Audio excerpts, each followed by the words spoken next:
benvinguts. Avui ens acompanya el senyor Rafael González y González, pastor de la Iglesia Evangélica Baptista. Benvingut. Gracias. Desde sus principios, ¿cómo ha sido la evolución de la Iglesia? Por lo tanto, ¿se ha quedado estacionaria? No se ha quedado estacionaria. Realmente la Iglesia ha ido evolucionando a través de los tiempos y tiene toda una historia muy completa, yo diría muy compleja también, y quizás difícil de resumir en pocas palabras. Realmente la evolución de la Iglesia creo que empezó, diríamos, si tenemos que hablar desde su origen, empezó con muy pocas personas y de ahí poco a poco ha ido avanzando. De todas formas, quizás para hablar de esta evolución tendríamos que hacer una historia muy amplia a través de todos los años, ¿no? Porque sí, realmente nos tendríamos que remontar al origen de la Iglesia. El origen de la Iglesia, si hablamos de la Iglesia de Jesucristo, que es realmente la Iglesia, bueno, que en estos momentos yo estoy representando, tenemos que irnos a las palabras que él mismo dijo al apóstol Pedro, cuando en el Evangelio de Mateo, en el capítulo 16, leemos a partir de una pregunta que hace Jesús, la respuesta que el apóstol le da y las palabras que él mismo le dice. A ver, ¿cuáles fueron estas?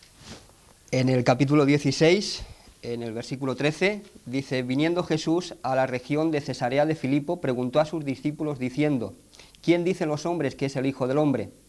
Ellos dijeron: unos Juan el Bautista, otros Elías, otros Jeremías o alguno de los profetas.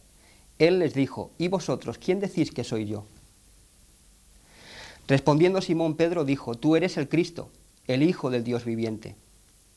Entonces le respondió Jesús: bienaventurado eres Simón, hijo de Jonás, porque no te lo reveló carne ni sangre, sino mi Padre que está en los cielos.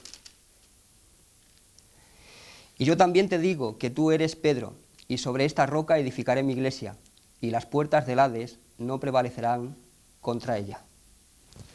A raíz de estas palabras, todo aquel que hace la confesión que hizo el apóstol Pedro viene a ser miembro de la Iglesia de Jesucristo, puesto que el fundamento de la Iglesia, tal como Jesús lo deja aquí bien claro, no es Pedro, sino que es Jesucristo.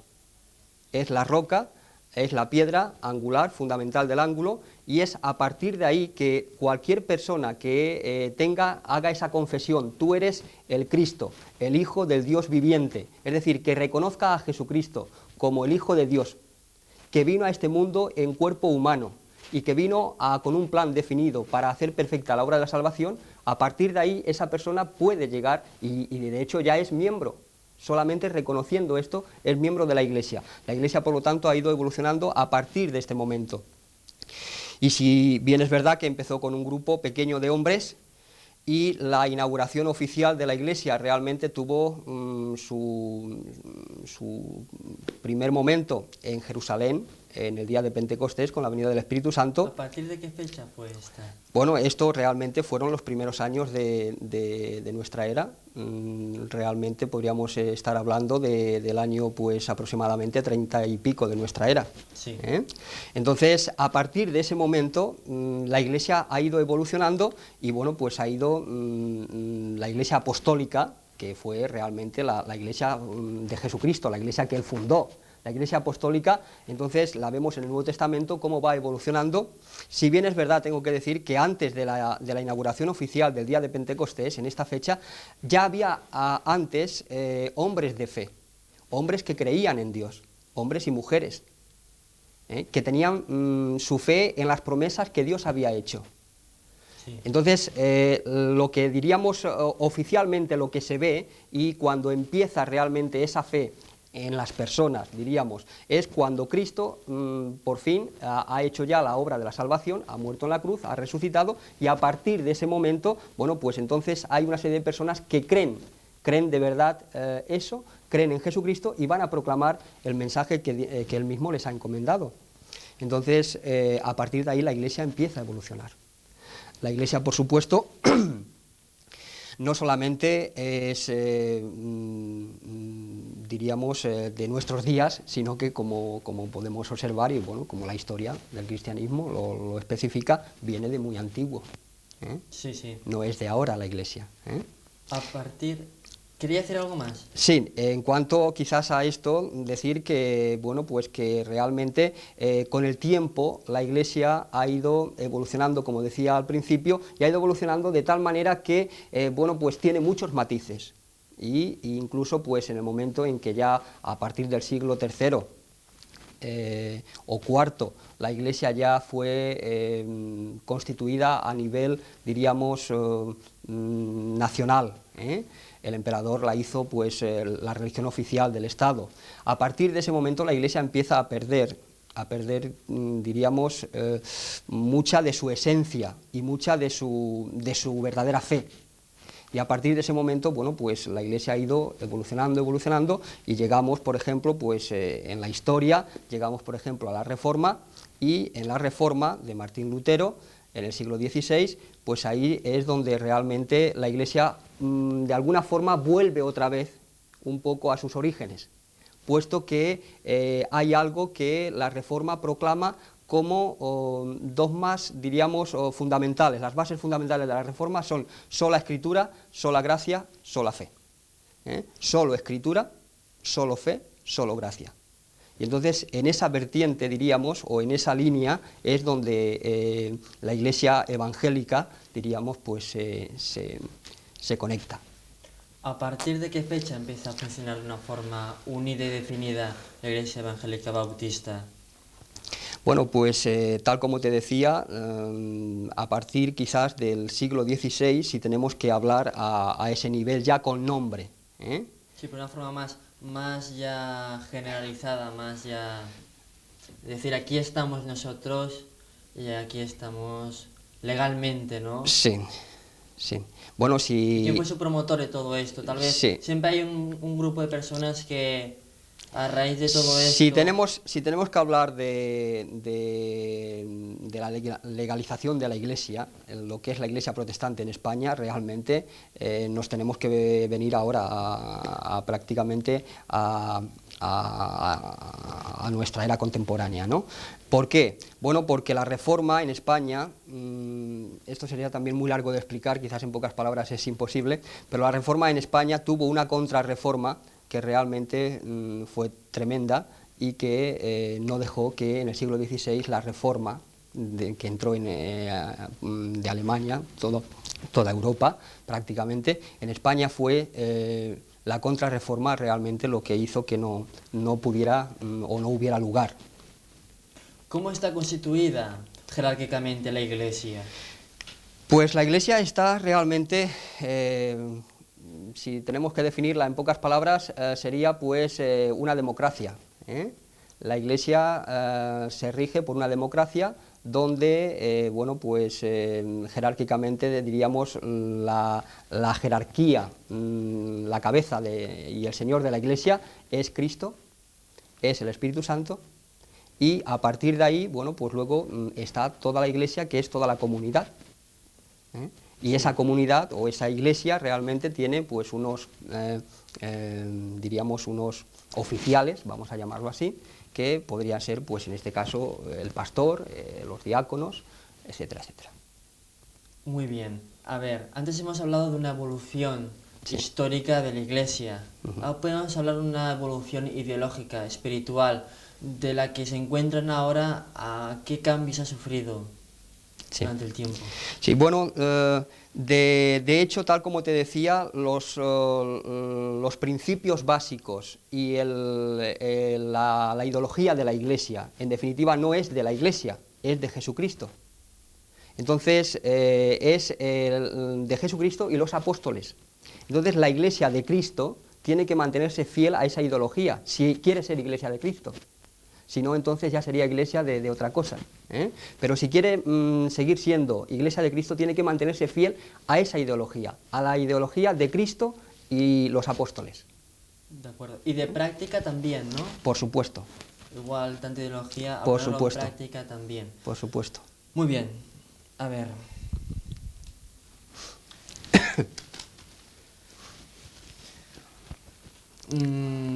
¿Aceptan y comprenden a hermanos de otros colectivos religiosos? Sí, respetamos todas las creencias, pero quiero decir algo en cuanto a esto, y es que nosotros consideramos que todas las creencias son dignas de respeto porque el hombre es libre, pero no todas las creencias podemos decir que son hermanos nuestros en la fe. Sí. Me explico. Nosotros respetamos cualquier persona que diga yo creo esto. Muy bien, lo respetamos. Pero no le podemos decir estoy de acuerdo contigo, al menos que su creencia esté basada en las Sagradas Escrituras. Entonces, en el momento en que la creencia de una persona pertenezca a la iglesia que pertenezca, o tenga la etiqueta que tenga, realmente su fe esté basada en las Sagradas Escrituras, nosotros le decimos, eres mi hermano en la fe. Pero si esa fe no está basada en las Sagradas Escrituras, entonces le diremos, te respetamos, tú tienes tu creencia, pero no estamos de acuerdo contigo. Antes has situado en la iglesia protestante, ¿no? Sí, Sí. el protestantismo histórico, sí. ¿Qué relación hay con la iglesia católica? ¿Cuáles son sus relaciones ahora actualmente? ¿O no existen? Yo diría que las relaciones son dos cosas distintas, son dos cosas distintas y aun cuando haya muchas personas que consideran que es lo mismo, realmente no es lo mismo. Y no es lo mismo por una razón, diríamos, fundamental. La Iglesia católica, apostólica y romana, porque la Iglesia católica, diríamos, es la Iglesia universal. Si estamos hablando de Iglesia católica, solamente nos estamos refiriendo a la Iglesia universal. Y la Iglesia universal, nosotros somos parte de esa Iglesia universal, de Cristo, la Iglesia de Cristo que decía antes. Si hablamos de la Iglesia católica, apostólica y romana, entonces realmente la diferencia básica con nuestra Iglesia o con la Iglesia de Jesucristo, entendemos que la diferencia básica está en que ellos tienen como norma de fe y práctica las Sagradas Escrituras y la tradición. Mientras que la Iglesia evangélica, o la Iglesia, diríamos, protestante, el protestantismo histórico, tal como te decía, y de aquí que he hecho referencia a la Reforma, por esta razón, entonces solamente tiene como regla de fe y práctica la Biblia. Esto no quiere decir que no aceptemos la tradición en cuanto a historia, pero solamente en cuanto a historia, no en cuanto a dogma de fe. Y entonces, en este caso, la Iglesia romana, pues la diferencia básica estriba en esto. Entonces hay una diferencia ya de base, Sí. porque acepta la Biblia y la tradición, mientras que la Iglesia protestante, a este nivel, o la Iglesia de Jesucristo, realmente, solo puede estar fundada en la Biblia, porque la Biblia tiene toda la autoridad. No es la Iglesia la que da autoridad a la Biblia da autoridad a la Iglesia. De acuerdo. Pero, ¿sus relaciones actualmente existen o no existen con ella? Depende de a qué le llamemos relaciones, ¿no? Si le llamamos Sí. relaciones a hacer cosas en conjunto, como pueden ser pues cultos de plegaria o pueden ser actividades conjuntas, no. Más de este tipo no es una relación de convivencia todo social, ya que todos estamos legalizados y todos vivimos en una misma sociedad.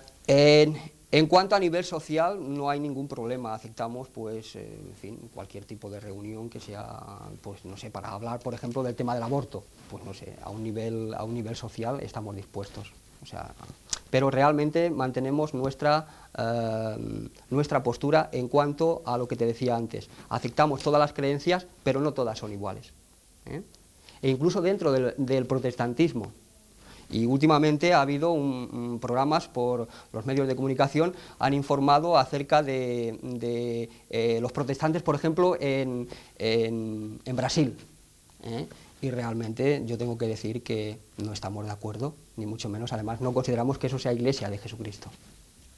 ¿La Iglesia Evangélica Bautista está toda unida o está diseccionada por diferentes valores o definiciones diferentes? No, no, no. La Iglesia, lo que es la Iglesia, realmente está unida. ¿Eh? Está unida porque ya te digo que nosotros partimos de la base autoridad Biblia. ¿Eh? Y entonces el que no se somete a esa autoridad realmente de alguna forma ya no es miembro de la Iglesia. ¿Eh? De acuerdo. Iglesia Evangélica Bautista, ¿nos puede definir por qué se llaman así? Bueno, el nombre yo creo que no tiene demasiada importancia porque también podría ser realmente iglesia cristiana. ¿Eh? El nombre simplemente pues es eso, una definición para entenderlo un poco o para que la gente, en fin, entienda algo, ¿no? Pero realmente el nombre no es lo más importante. Pienso que lo más importante es ciertamente el hecho de que, bueno, sea pues eso, iglesia, que es la iglesia de Jesucristo. Vamos a dar un giro a la entrevista, al Sí. coloquio, y vamos a hablar de un tema un poco más generalizado para todos. Sí. Si existe Dios, ¿cómo permite que ocurra lo que está ocurriendo en el panorama internacional? Sí, mira, Dios es una realidad, Dios está ahí. Hay muchas cosas que lo demuestran, no vamos a hablar ahora de la creación, pero bueno, ahí está la creación. Sobre todo hay algo que lo demuestra y es precisamente el hecho de que se haya encarnado y haya venido a este mundo. Es la figura de Jesucristo. Jesucristo no fue solamente un hombre, Jesucristo fue Dios, de esto nos dio pruebas. Por lo tanto, Dios es una realidad, Dios ama al hombre. Entonces, lo que ocurre es que el hombre, de alguna forma, se ha roto, está roto consigo mismo, está roto con su entorno, y de esta rotura, precisamente, vienen los problemas y las desgracias que vienen. Cuando sucede alguna catástrofe, entonces lo normal es que el hombre le eche la culpa a Dios, levante el dedo y señale para arriba, ¿no? Pero lo cierto es que hay una ruptura. Y de esto, bueno, la Biblia nos habla acerca de lo que es el pecado del hombre, la soberbia del hombre, la rebeldía del hombre, y cómo ha afectado esto no solamente al hombre, sino a su entorno. El Señor Jesús dijo que del corazón salen los malos pensamientos, y los malos pensamientos, los adulterios, las guerras, los crímenes, los secuestros, todas estas cosas que salen del corazón del hombre hacen sufrir al hombre. Sí. Entonces, realmente están sucediendo, están ahí a nuestro entorno, las tenemos ahí, pero realmente, ¿quién las produce? ¿Las produce Dios? No. No tiene la culpa Dios de eso. En todo caso, tenemos que echar la culpa al pecado del hombre que ha afectado no solo a él, sino incluso a su entorno y a la naturaleza. ¿Qué instantes de la Biblia estamos viviendo ahora? ¿Qué? En esta actualidad, si estamos viviendo algún instante de la Biblia que se refleje en ella. Bueno, el instante que estamos viviendo de la Biblia es precisamente, yo diría, un instante precioso porque es la era de la gracia, o sea, la era de la salvación, es el anuncio del Evangelio y lo estamos viviendo ahora. ¿El anuncio o el evangelio ya? El anuncio y la proclamación del Evangelio. Si estamos viviendo el anuncio, ahora, antes que había. Bueno, es que el Evangelio, vamos a ver, empezó realmente lo que diríamos de una manera, como te decía antes, de una manera inaugural o una manera oficial, abierta, empezó el día de Pentecostés en nuestra era cristiana, o sea, al principio de nuestra era. Antes realmente no había esa apertura a todas las naciones, a todas las gentes, como la hay ahora, ¿no? Una proclamación del Evangelio a todos los niveles. Entonces, bueno, la época, por tanto, que estamos viviendo de la Biblia es la época de gracia.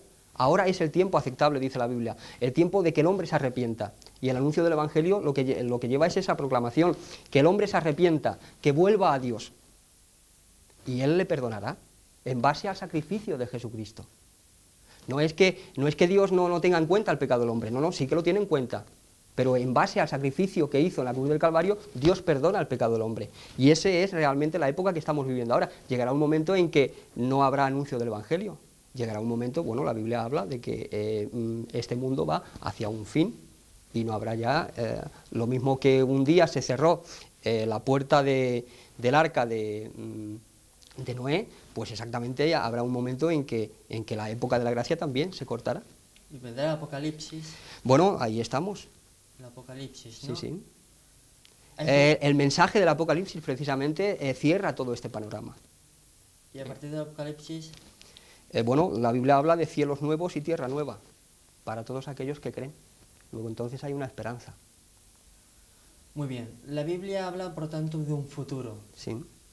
Los futurólogos, los parapsicólogos, por estar también cerca del futuro, ¿están más cerca de Dios? No, es otra cosa distinta. La Biblia habla de un futuro, Yo pregunto si hay alguna relación, ¿eh? un futuro cierto, ¿eh? Mientras que los futurólogos puede ser cierto o no puede ser cierto, ¿eh? Entonces la Biblia nos está hablando de un futuro cierto y bueno, por la sencilla razón de que la Biblia no es el libro solamente humano, no es un libro de profecía humana. La Biblia tiene un autor que es Dios. Y Dios sabe el presente y sabe el futuro. Dios lo sabe todo. Dios es eterno. Entonces puede describir y puede con toda garantía hablar del futuro Dios. Ahora, el hombre, yo tengo mis dudas. Para poder llegar a Dios, creer en Él, amarlo, ¿existen algunas normas o solamente con quererlo basta? La norma sí, las normas que ha dado la palabra de Dios, las normas que nos traza la palabra de Dios. Yo, en este sentido, hay un texto que me gustaría traeros, y es en el Evangelio de Juan, en el capítulo 3, el versículo 16, que dice: porque de tal manera amó Dios al mundo, que ha dado a su Hijo unigénito, para que todo aquel que en Él cree no se pierda, mas tenga vida eterna. Dios ha amado al mundo y ama al hombre de esta manera, para que el que en Él cree, en Cristo cree, no se pierda, sino tenga vida eterna. Pues más claro no podía estar. Sencillo y claro. La historia habla por sí sola y vemos reflejada en ella que a veces la religión, la palabra de Dios, se ha utilizado para mentir, obligar, coaccionar. ¿Cómo se pueden sentir relacionados ante estos puntos negros de la historia? ¿O salpicados? ¿O incluidos? Mira, hay una cosa que la Biblia nos lo cuenta ya y nos advierte de que esto es inevitable. Desde el principio en que, se anuncia la sana doctrina, juntamente con esa sana doctrina, con esa verdad de Jesucristo, que es Él la verdad, con esa verdad hay también la mentira. Y juntamente la mentira, el Señor Jesús lo explica con una parábola, la parábola de la cizaña. Y dice que hubo un hombre que escogió semilla buena para sembrar en su campo, mandó a los obreros a que la sembraran, y cuando brotó esa semilla, entonces los obreros vinieron asustados a aquel señor, diciéndole: Señor, pero ¿no nos diste buena semilla? Pues ¿qué ha pasado? Hay cizaña, ha salido cizaña allí también con la buena semilla. Y entonces aquel hombre, los obreros se preocuparon, claro, y dijeron: ¿quieres que la cortemos? Y aquel hombre dijo: no, dejarla que crezca el trigo y la cizaña, y en la siega entonces la separaremos. Luego entonces quiero decir con esto que siempre ha habido, la Iglesia de Jesucristo siempre ha ido seguida de doctrina falsa, y siempre seguirá, personas que, naturalmente, los que llevan la doctrina falsa no van a decir que ellos son falsos, por supuesto, lo camuflan de tal manera y dicen que ellos son verdaderos, por supuesto. La cizaña es una planta muy parecida al trigo. Entonces, realmente, ahí está. Aparentemente, pues parece que también sea como el trigo, aparentemente, pero no es verdad, y el Señor lo conoce. Y hay un texto en las Sagradas Escrituras que dice que el Señor conoce realmente, el Espíritu da testimonio a nuestro espíritu de que somos hijos de Dios, y el Señor conoce realmente los corazones. Dios conoce los corazones. Entonces, ha habido siempre manchas negras, ha habido escándalos, y el Señor dice: es necesario que vengan esos escándalos, más hay de aquel que los provoca. Para llegar a obtener más, ¿cómo diría yo?, más personas en la propia iglesia, Sí. más devotos, o más fieles, ¿qué acciones hacen? Bueno, solamente anunciar el Evangelio. Y con esto quiero decir que no lo hacemos en plan de ganar adeptos, que esto es lo que muchas personas pueden creer, ¿no? Que estamos haciendo eso para ganar adeptos, para que seamos más. Realmente no es ese el fin, sino simplemente que el hombre encuentre la paz, que el hombre encuentre que su problema espiritual está solucionado y la única alternativa que Dios ha dado a la problemática espiritual del hombre es Jesucristo. No hay otra. Es lo único. El hombre buscará muchos caminos, buscará muchas religiones, muchas filosofías, lo que quieras. Pero la única alternativa válida de Dios para el hombre, para solucionar su problema espiritual, es Jesucristo. No hay otra. ¿Existe el infierno o solamente es una invención de algunos cuantos para poder...? A mí me gustaría creer que es una invención, pero por desgracia sé realmente...